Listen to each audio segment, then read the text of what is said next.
Alleged abductions of humans by aliens have been around since the early 1960s. Betty and Barney Hill, a middle-aged New Hampshire couple, were reportedly snatched up by aliens in a flying saucer and eventually had their memories blocked.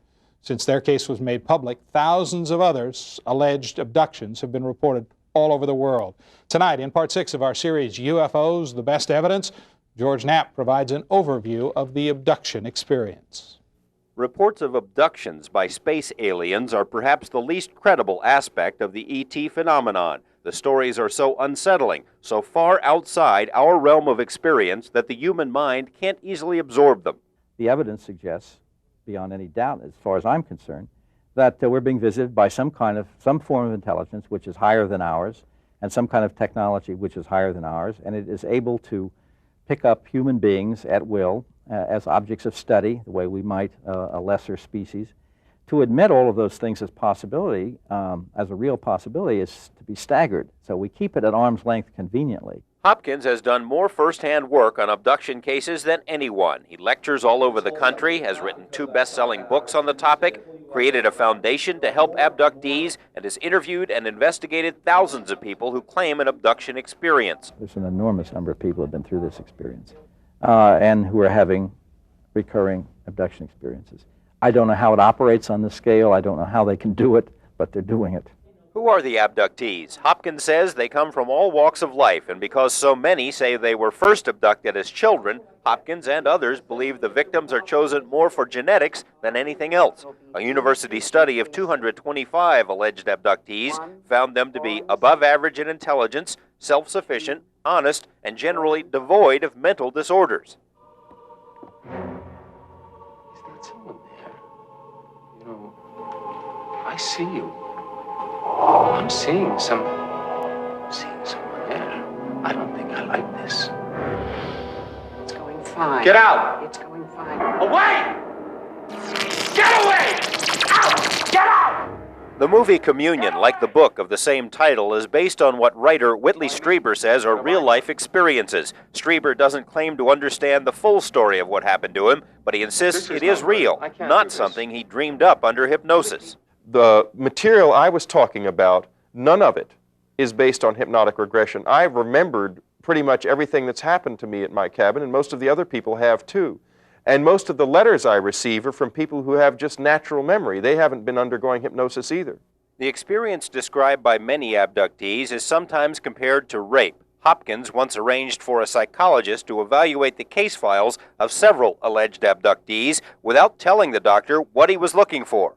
And when we told her that these people were reporting these abduction experiences, she said, well, her tests showed that there was no psychopathology present with any of these 9 that would explain these accounts as some sort of psychological aberration.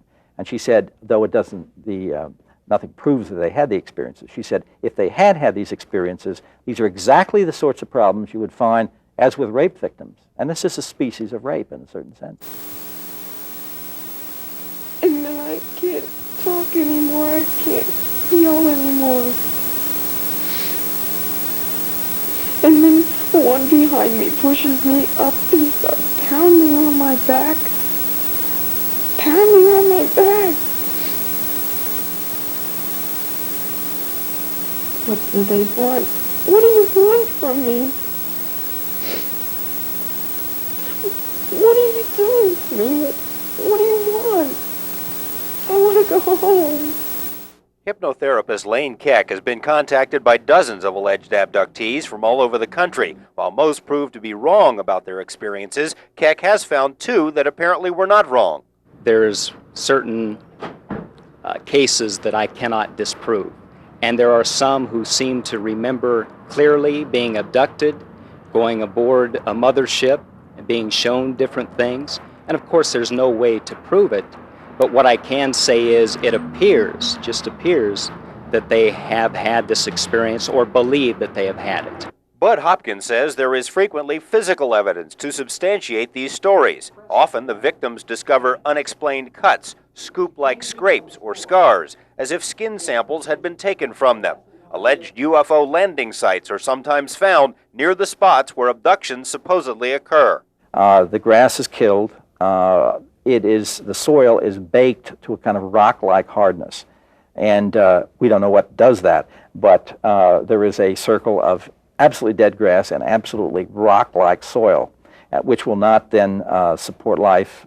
You can test it by taking a sample of it and then control soil from 2 feet outside the circle, put seeds in them, water them, and so forth, and you get nothing from it. It's as if it's been sterilized. Now, we have something like 2,000 cases like this, and we cannot duplicate it in the laboratory. We can't take some of the control soil, put it in a microwave or heat it or do anything to it to get it to this particular degree of hardness and sterility. We don't know what the energy sources are that are causing this effect, but you have to say we have a phenomenon here that absolutely requires investigation.